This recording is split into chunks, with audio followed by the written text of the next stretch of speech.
one of the most dangerous kinds of temptations we can cave into is when we accept an identity that God told us we're free from.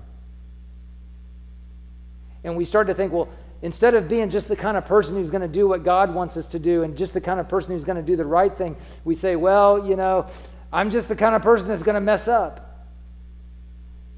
And it gets into our heads, I've heard people say things trying to justify evil that they did, and I've heard people say things like, well, my grandfather abused my father abused me, and now I'm destined to abuse my child. I'm just violent that way. It's who I am. When that same person became a Christian, God said, you're forgiven from that. You're no longer that same person. Why we talk about being born again? Because we take off an old identity and put on a new one.